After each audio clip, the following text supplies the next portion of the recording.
다음으로 거래에 필요한 정보를 생각해 보겠습니다. 앞에서는 재화의 희소성만을 고려했지만 사실 거래에는 더 많은 정보가 요구됩니다. 이 점을 선택의 문제, 행동의 문제로 살펴보겠습니다. 선택의 문제란 거래 전에 발생하는 문제를 의미하는데, 노동시장을 예로 든다면 고용주는 노동자 임금뿐만 아니라 노동자의 생산성, 근면성에 대한 정보가 필요합니다. 투자자로 본다면, 금융시장을 생각한다면 투자자는 투자 자산의 수익과 위험에 대한 정보가 필요하고, 자동차 보험을 생각한다면 보험회사는 보험 가입자의 사고 위험에 대한 정보가 필요합니다. 이런 것들은 재화의 특성, 품질에 대한 정보라고 할 수 있고, 이런 것들은 거래에 이런 것들은 재화의 특성, 품질이라고 볼 수 있고, 거래에는 이러한 정보가 필요합니다. 다음으로 행동의 문제는 거래 후에 발생하는 문제라고 볼 수 있는데, 노동시장을 예로 들자면 고용주는 노동자의 근면성에 대한 정보가 필요합니다.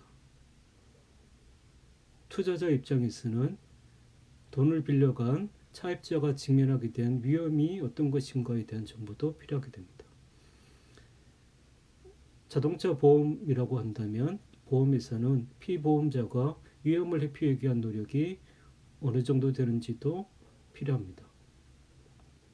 요약하자면 이것들은 행위에 대한 정보라고 할 수 있겠습니다. 문제는 가격이 거래에 필요한 이 모든 정보들을 정확히 전달하는가라고 하는 것입니다. 만약 완전 정보 과정이 성립한다면 이 모든 것들은 가격에 반영되어 나타나겠지만, 만약 완전 정보가 성립하지 않는다면, 특히 정보 비대칭이 발생하게 된다면 얘기는 달라지게 되겠습니다. 다음으로 정보에 대한 과정을 살펴보겠습니다. 완전 정보는 완전 경쟁 시장의 5가지 과정에 해당이 됩니다.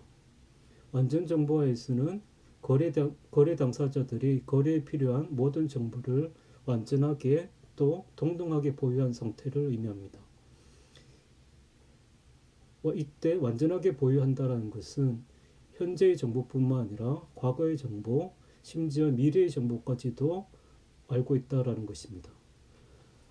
현재의 정보를 모두 안다는 것도 어렵고 과거 역시 마찬가지인데, 심지어 미래의 정보까지 경제 주체들이 알고 있다는 것을 가정하는 것이 완전 정보입니다. 그런데 어떻게 이게 가능할까요? 약간 비현실적인 과정이라고 생각이 들기도 하는데, 이렇게 생각해 보겠습니다. 천문학을 생각해 보면 일식, 월식은 미래에 벌어지는 일이지만 우리가 정확히 예측을 합니다. 이것은 어떻게 가능할까요? 이는 올바른 천문학 이론과 현재 행성들의 위치에 대한 정보가 있기에 가능합니다. 이것에 비추어 본다면 경제도 마찬가지로 올바른 경제학 이론과 경제 상태에 대한 정보가 있다고 한다면 미래를 정확히 예측하는 것이 가능하겠습니다. 가령 합리적 기대 이론에 따르면 경제 주체는 경제학 지식과 현재에 주어진 모든 정보를 이용하여 미래를 평균적으로 정확히 예측합니다. 즉, 물가 결정 이론과 관련 변수에 대한 정확한 정보가 있다면 미래의 물가가 예측 가능하다고 봅니다. 그런데 경제학 이론이 완벽할 수 없고 또 경제 상태의 정보라고 할 통계도 완벽하지 않으므로 미래를 정확히 예측하는 것은 불가하겠습니다. 그렇다고 해서 전혀 알 수 없다는 것은 아니고 대강의 방향 정도는 어느 정도 가능하지 않을까 생각합니다. 완전 정보 과정에는 이런 것뿐만 아니라 동등하게 정보를 보유하고 있다는 것도 있는데, 이는 거래 당사자가 거래 대상에 관련된 재화의 정보에 대해서 동등하게 보유하고 있다는 것을 의미합니다. 즉, 수요자와 공급자가 해당 재화에 대한 정보를 동등하게 보유하고 있다는 것입니다. 완전 정보의 과정은 굉장히 엄격한 과정으로 현실에서는 성립하기가 매우 어려운 조건입니다. 완전 정보 과정을 완화해서 불완전 정보를 보자고 한다면 몇 가지 겹으로 나눠볼 수 있겠습니다. 첫 번째는 정보가 산재한 경우인데 이는 시장에 정보가 있지만 개개인에게는 알려지지 않은 상태입니다. 말하자면 대형 쇼핑몰에 비슷비슷한 가게가 여러 개 있는 경우를 생각해 볼 수 있겠습니다. 가령 동대문 시장의 옷시장 같은 걸 생각해 볼 수 있겠죠. 근데 이런 경우는 크게 문제가 되지 않는데 불완전 정보긴 하지만 얼마간의 비용을 치른다면 정보 획득이 가능합니다. 흔히 발품 팔기라고 얘기되는 부분이죠. 이것을 개념적으로 표현하자면 거래 비용으로 관찰할 수 있겠습니다. 과거보다 현재에는 온라인 쇼핑이 활발한데 그 이유는 온라인 쇼핑의 경우에는 거래 비용, 발품 팔기 비용이 작기 때문입니다. 간단한 클릭만으로 여러 가지 재화들의 가격 비교가 용이합니다.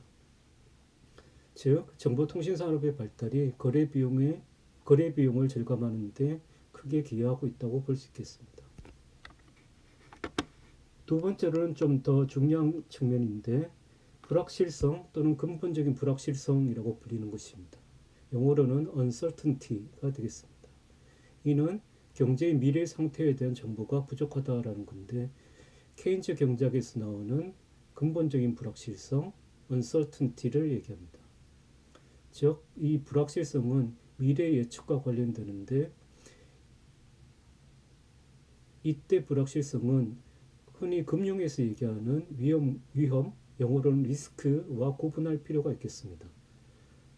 조금 어려운 개념이긴 하지만 단순하게 표현한다면 리스크, 위험이라고 하는 것은 우리가 확률 분포를 알고 있기는 하지만 실제로 그 사건들 중에 어떤 것이 실현될지는 모른다라는 거죠.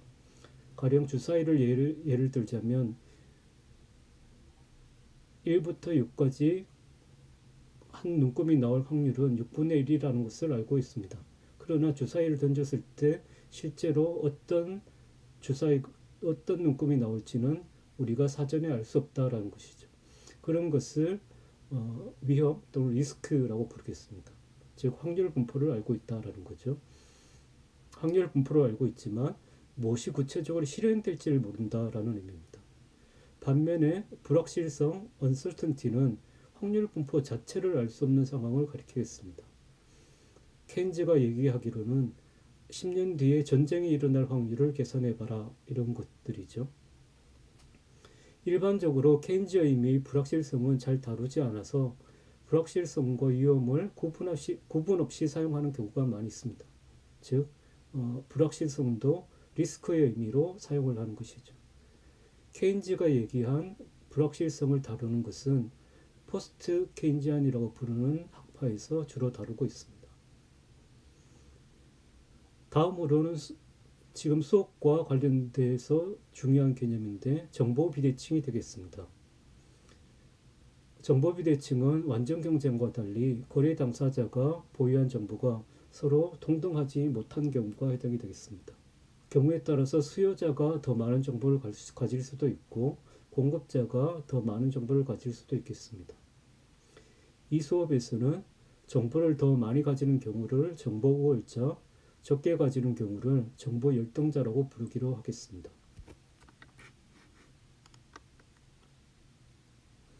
정보 비대칭과 관련해서는 역선택과 도덕적 해이라는 개념이 있는데 역선택은 앞에서 선택의 문제이고 도덕적 해이는 행동의 문제에 해당이 됩니다. 그럼 역선택에 대해서 좀 더 구체적으로 살펴보도록 하겠습니다. 역선택이란 거래 전에 발생하는 정보 비대칭 문제입니다. 정보 우월자가 자신의 숨겨진 특성을 정보 열등자에게 감추는 기회주의 문제라고 할 수도 있고 이런 역선택의 문제는 특히 중고차 시장에서 많이 나타납니다. 또 노동시장에도 있고 보험시장에도 있고 금융시장이라고 할 수 있는 대출시장도 있습니다. 이 문제들은 앞에서 얘기했듯이 선택의 문제와 관련되어 있고 재화의 특성, 품질과 관련된 문제이기 때문에 레몬 마켓이라고 불리기도 합니다. 이때 레몬 마켓의 의미는 겉으로 봐서는 레몬이나 오렌지가 구별이 되지 않는다라는 거죠. 오렌지는 맛있고 달고 좋지만 레몬은 쓰고 먹기가 불편하다라는 것이죠. 그런데 이 두 가지가 겉으로 봐서는 잘 구별이 안 된다라는 것이고, 그런 의미에서 레몬 마켓이라고 부릅니다. 중고차 시장을 예로 들자면 품질이 좋은 중고차가 있을 수도 있고 품질이 나쁜 중고차가 있을 수도 있는데, 이 두 가지가 겉으로는 잘 구별되지 않는다라는 것이죠. 그런 의미에서 레몬 마켓이 되겠습니다. 각각의 역선택과 관련해서 각각의 시장을 조금 더 자세히 살펴보면, 중고차 시장은 앞에서 얘기했듯이 중고차를 판매하는 사람, 그러니까 공급자는 자신이 판매하는 중고차의 특성에 대해서 굉장히 잘 알고 있다고 할 수 있겠습니다. 반면에 잠재적 구매자인 자동차의 수요자는 거래의 대상이 되는 중고차에 대한 특성을 정확히 알지 못한다라고 할 수 있겠죠. 이때 중고차 판매자를 정보 우월자라고 부른다면 중고차 수요자를 정보 열등자라고 부르겠습니다. 노동시장의 경우도 마찬가지인데, 노동시장에서 고용주가 노동자를 고용하게 될 때는 임금뿐만 아니라 노동자의 생산성, 근면성 등을 고려해야 합니다. 그런데 고용주 입장에서 보게 될 때 각 개별의 노동자들이 생산성이 뛰어난지 그렇지 않은지는 잘 알 수가 없습니다. 반면에 노동자 개인은 자신의 능력이 뛰어난 사람인지, 그래서 생산성이 높은지 그렇지 않은지를 정확히 알고 있습니다. 이 경우에는 정보 우월자가 노동자라고 볼 수 있고 정보 열등자가 고용주 또는 기업이라고 볼 수 있겠습니다. 보험 시장과 관련해서는 자동차 보험을 생각해 볼 수 있겠습니다. 보험회사 입장에서는 이윤을 추구해야 되므로 보험과 관련해서 수익과 비용을 생각해 봐야 됩니다.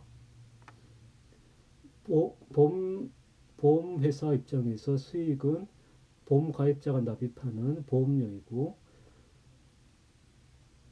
비용은 사고 발생 시에 보험회사가 지급하는 보험금이 되겠습니다. 보험료와 보험금을 정확히 산출하기 위해서는 보험 가입자의 위험의 정도에 대해서 알고 있어야 합니다. 가령 자동차 보험의 경우에는 운전자가 위험하게 운전하는지 그렇지 않은지에 대한 정보가 필요합니다. 만약 운전자가 안전하게 운전한다면 사고 확률이 낮을 것이므로 낮은 보험료를 부과하고, 위험한 운전을 한다면 사고 확률이 높을 것이므로 높은 보험료를 부과해야 할 것입니다. 그런데 보험회사 입장에서는 각 운전자가 안전하게 운전하는 사람인지 위험하게 운전하는 사람인지를 정확히 알 수 없다라고 하는 문제가 있습니다. 이 경우 보험회사는 정보 열등자, 보험 가입자는 정보 우월자라고 생각할 수 있겠습니다. 대출 시장, 즉 금융시장도 마찬가지인데, 은행이 중소기업에게 자금을 대출해 주는 경우를 생각해 본다면 은행의 입장에서는 자금을 빌려주고 받는 이자도 중요하겠지만 차입자, 중소기업이 원리금을 제때 갚을 수 있을 건지의 문제도 중요합니다. 이때 차입자, 중소기업을 운영하는 경영자의 성향이 굉장히 중요한데, 원리금 상환을 위해서는 안전한 사업, 수익은 낮지만 안전한 사업에 투자하는 것이 은행 입장에서는 좋을 것입니다. 반면에 중소기업의 경영자가 수익은 높지만 실패할 가능성이 매우 높은 그런 사업에 투자하는 위험한 성향을 가진 경영자라고 한다면 은행의 입장에서는 대출을 하기가 꺼려질 것입니다. 이때 은행의 입장은 정보 열등자라고 볼 수 있고 중소기업의 경영자는 정보 우월자라고 볼 수 있겠습니다. 즉 중소기업의 경영자는 자신이 안전한 사업을 수행하는 사람인지 안전한 사업에 대한 성향을 가진 사람인지 위험한 사업을 하고자 하는 사람인지를 자기 자신 힘으로 정확히 알고 있다라고 볼 수 있겠죠. 이러한 문제들을 역선택 문제라고 부릅니다. 이 역선택이 가져오는 문제는 역선택으로 인해 시장이 존재하지 않을 수 있다라는 것입니다. 잠재적 거래자가 서로 교환을 통해서 거래를 원함에도 불구하고 거래가 일어나지 않는다는 의미에서 시장 실패라고 할 수 있겠죠. 중고차 시장의 경우에는 만약 잠재적인 중고차 매입자가 중고차에 대한 정보를 정확히 알 수 있다고 한다면 낮은 비용으로 차를 운영할 수 있다는 점에서 중고차를 충분히 소유할 의사가 있겠습니다. 그러나 잠재적 구매자 입장에서 중고차에 대한 정보를 정확히 알 수 없기 때문에 중고차를 꺼려하는 경우가 많이 있습니다. 이것이 가지는 함의는 역선택 자체가 존재한다라는 것이 중요한 것은 아닙니다. 더 중요한 점은 역선택이 존재한다고 한다면 역선택을 극복할 수 있는 방안을 찾아내는 것이 필요하다라는 점입니다. 즉, 역선택이 존재하는 상황 자체가 아니라 그것을 극복하기 위한 방안이 무엇인가, 그 방안을 찾는 것이 이 역선택의 핵심적인 부분이라고 할 수 있겠습니다. 일반적으로 그 방안은 신호 발송이나 선별이라고 할 수 있겠습니다. 역선택의 문제를 중고차 시장을 이용해서 좀 더 살펴보도록 하겠습니다. 일단 문제 설정인데요. 세 가지 상이한 품질을 가진 중고차가 존재한다고 가정하겠습니다. 첫 번째 중고차 판매자는 Q1의 품질을 가진 자동차고, 두 번째 중고차 판매자는 Q2, 세 번째 중고차 판매자는 Q3가 되겠습니다. 첫 번째 중고차의 품질은 Q1으로 나타나는데 가장 최상의 품질을 갖고 있고 이것의 가격은 10입니다. 두 번째 중고차의 품질은 Q2이고 중간 정도의 품질을 갖고 있으므로 적정한 가격은 5가 되겠습니다. 마지막으로 세 번째 중고차는 그의 품질은 Q3이고 이것의 적정한 가치는 제로라고 가정합니다. 또 이 중고차 시장에 참여하는 모든 경제 주체는 위험 중립적 선호를 가지고 있습니다. 위험 중립적이라는 것은 조금 어려운 개념이긴 하나 간단히 얘기하면 재화의 기대 가치가 가격과 동일하다고 한다면 그 가격을 치르고 재화를 구매해도 아무런 차이를 느끼지 못한다라는 것입니다. 소위 무차별하다라는 것이죠. 이때 잠재적 구매자는 기대가치 이상으로 가격을 지급할 의사가 없다고 가정하고 중고차의 주인은 중고차의 가치 이하로 판매할 의사가 없다라고 가정합니다.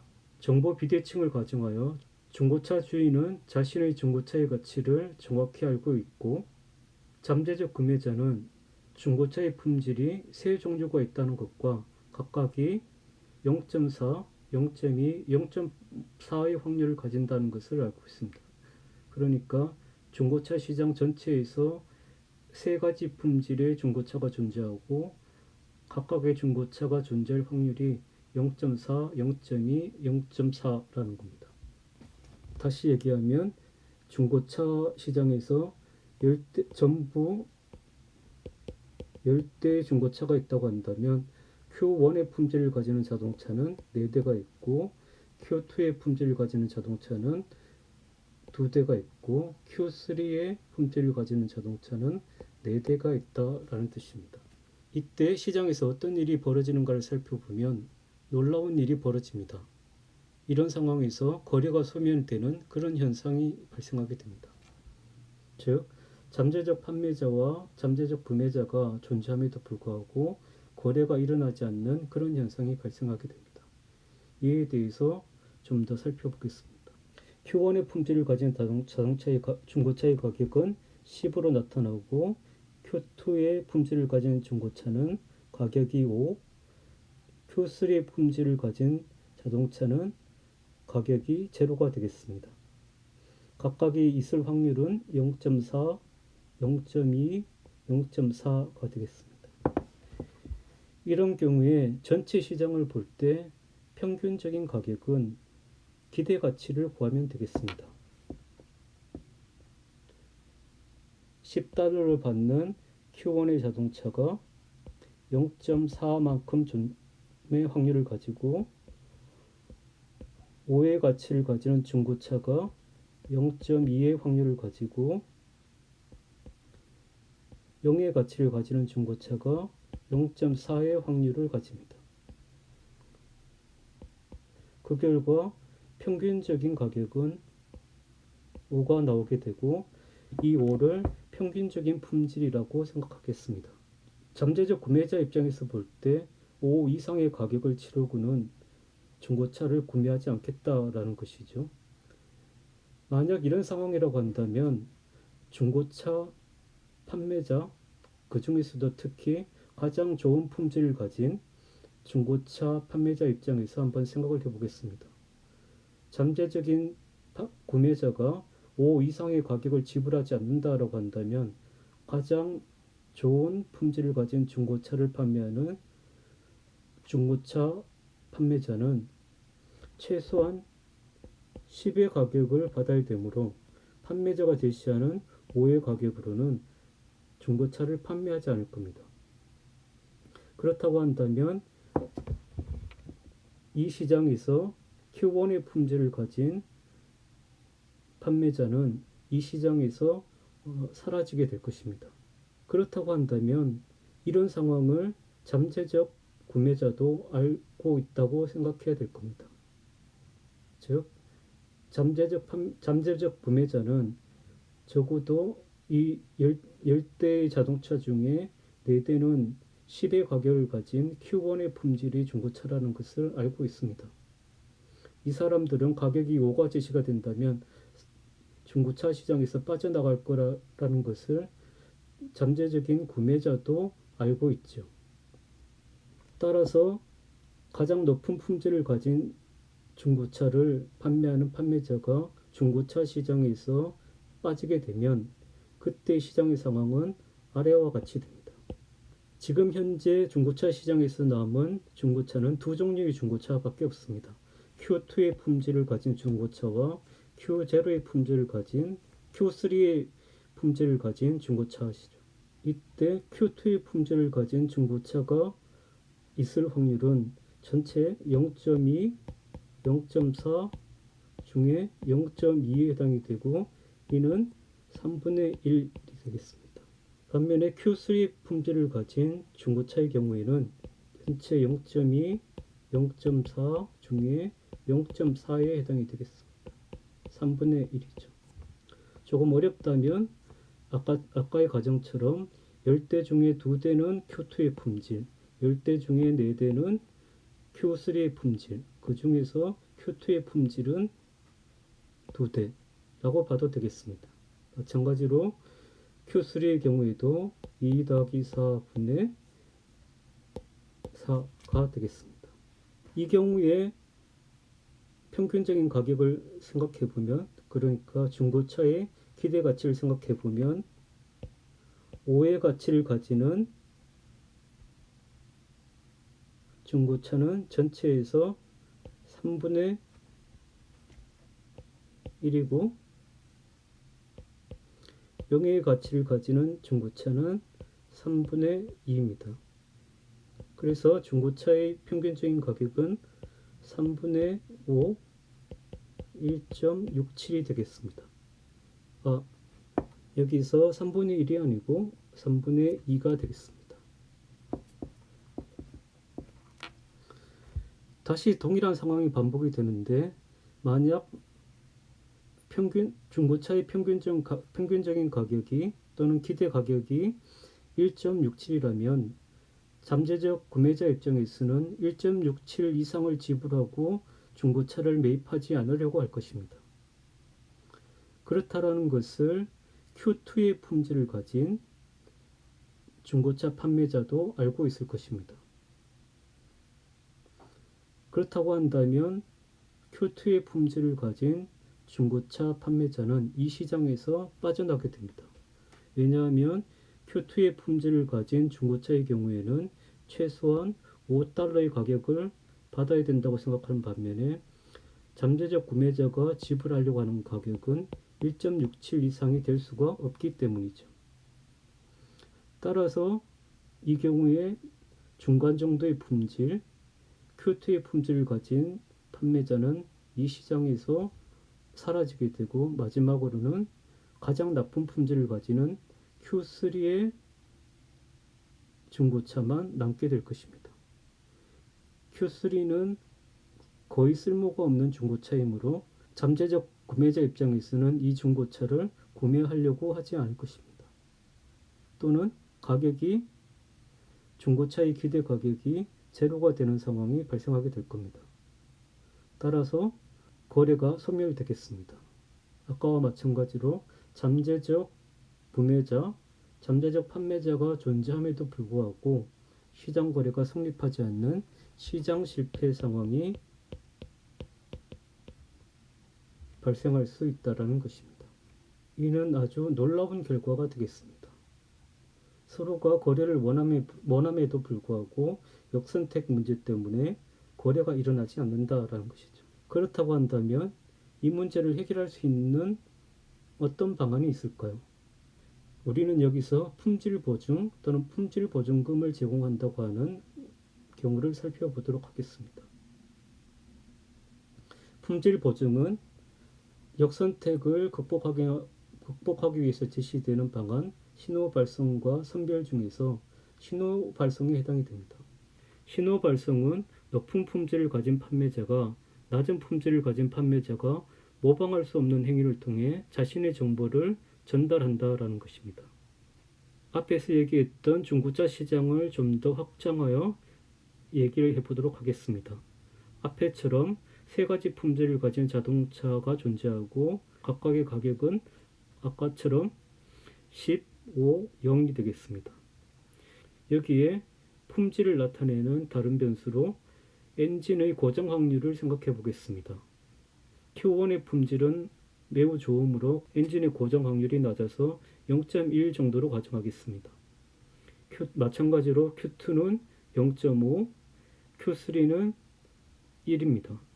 말하자면 Q3 품질을 가지는 중고차의 경우에는 구매 즉시 중고차를 쓸 수 없게 된다. 엔진 고장으로 인해서 중고차를 쓸 수 없게 된다라는 것이죠. 이때 만약 품질 보증 제도가 있다고 한다면 이 문제 해결에 도움이 될까요?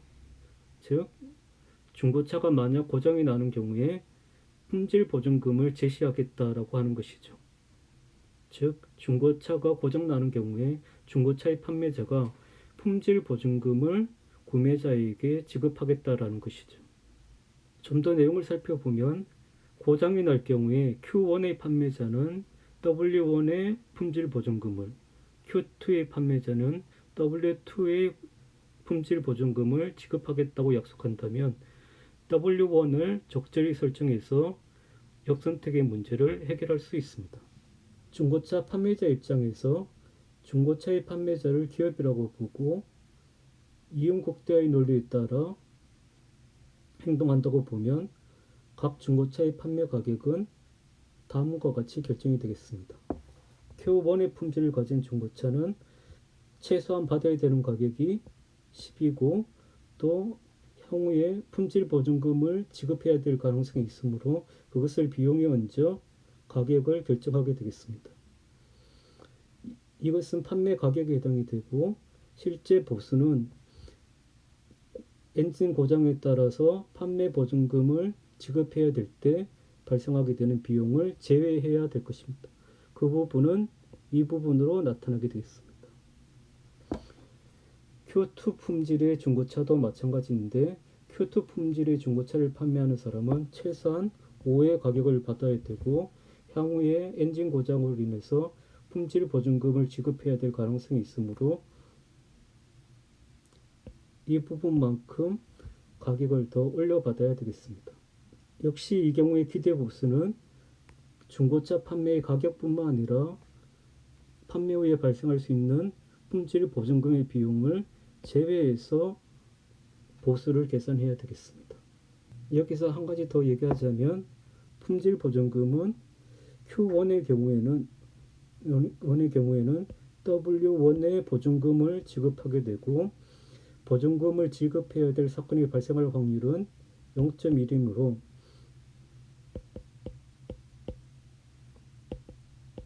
기대 품질 보증금은 이렇게 계산이 되겠습니다. 이때 Q2의 판매자가 자신의 중고차의 품질을 속이지 않을 조건을 생각해 보면 단순히 이렇게 생각해 볼 수 있겠습니다. Q2의 중고차 판매자가 속였을 때 얻을 수 있는 이득과 속이지 않았을 때 얻을 수 있는 이득을 비교해서 속이지 않았을 때 얻을 수 있는 이득이 더 크다고 한다면 Q2의 중고차 판매자가 구태여 속일 이유가 없겠습니다. 이제 문제는 속였을 때의 이득과 속이지 않았을 때의 이득을 계산하는 게 되겠습니다.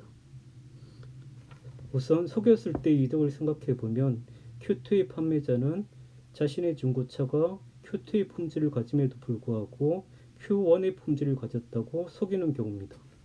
따라서 혹시라도 엔진이 고장나서 품질 보증금을 지급해야 된다면 이때 지급해야 되는 품질 보증금의 금액은 W1이 되겠습니다. W2가 아닙니다. Q2 품질을 가진 중고차 판매자가 자신의 중고차를 판매하는 가격은 지금 속이는 경우를 다루고 있으므로 Q1의 품질을 가지는 중고차 가격으로 판매하려고 할 것입니다. 그것의 가격은 위에처럼 이렇게 제시가 됩니다.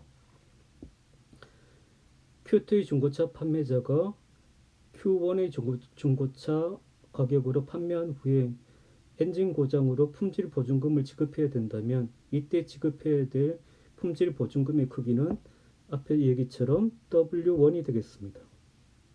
그런데 이 경우에 중고차는 Q2의 품질을 가지므로 고장 확률은 0.1이 아니라 0.5가 되겠습니다. 이 전체가 Q2의 품질을 가진 중고차 판매자가 속였을 때 얻을 수 있는 이득을 가리킵니다. 다른 한편으로 속이지 않았을 때 얻는 이득을 생각해 보면 여기 부분은 간단합니다. 속이지 않고 판매한다고 한다면 Q2 품질의 가격을 받아야 되므로 이렇게 결정이 되고 엔진 고장으로 인해 생길 수 있는 기대 품질 보증금의 크기는 이렇게 결정이 되겠습니다.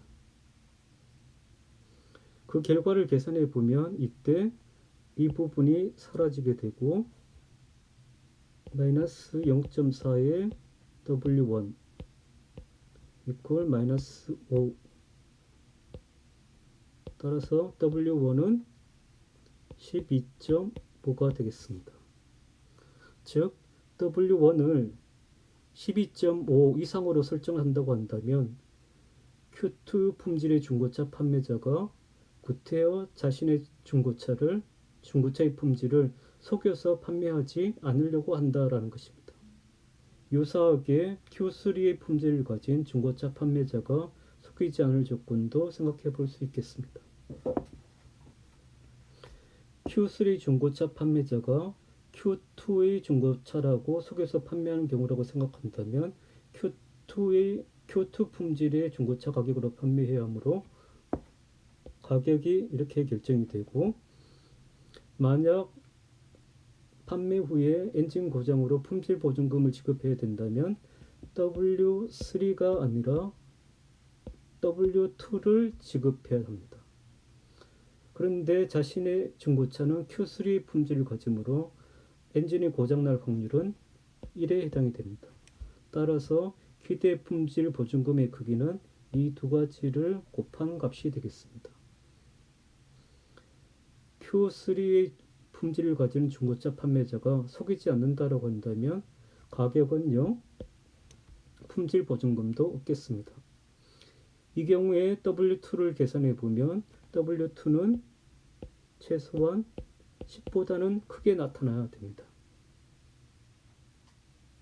그렇게 한다면 Q3의 품질을 가진 중고차 판매자는 속이지 않을 것입니다.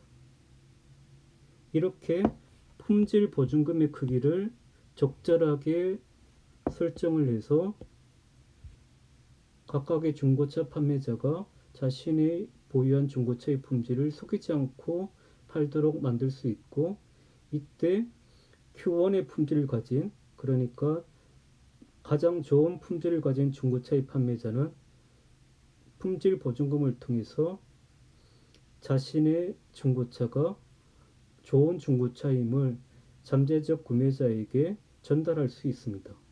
이것을 신호 발송이라고 합니다. 그런데 이것이 어떻게 가능한가라는 걸 살펴보면 Q1의 품질을 보장하는 경우에 각 판매자가 직면하게 되는 기대 비용을 계산해 보면 조금 알 수 있습니다. 중고차 판매자가 판매 후에 엔진 고장으로 지급해야 되는 품질 보증금의 크기, 즉 기대 비용은 보증금의 고장 확률을 곱한 것이라고 볼 수 있습니다. 이때 Q1의 품질을 보장한다고 한다면 보증금의 크기는 12.5가 될 것이고, 그때 각각 중고차에 따른 엔진 고장 확률을 곱하게 되면 기대 비용을 계산할 수 있겠습니다. Q1의 품질을 가진 중고차 판매자의 경우에 기대 비용은 0.1 곱하기 W1, 즉 1.25에 해당이 되고,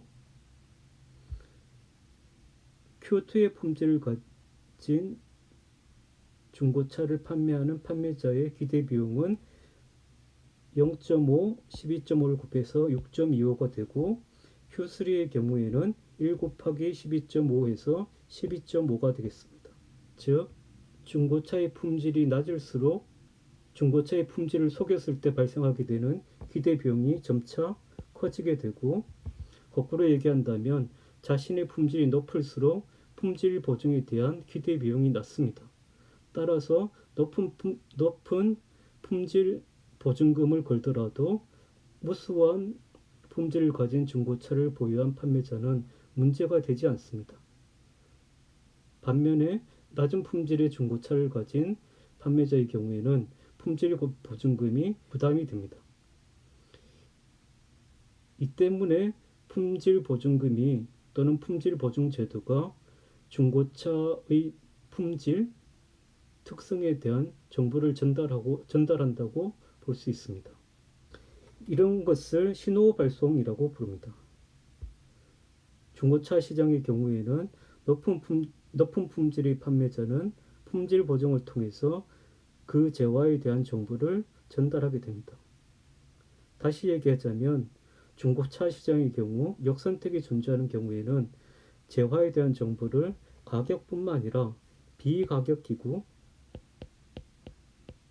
품질 보증 제도라고 하는 비가격 기구를 통해서 전달하게 된다라는 점입니다.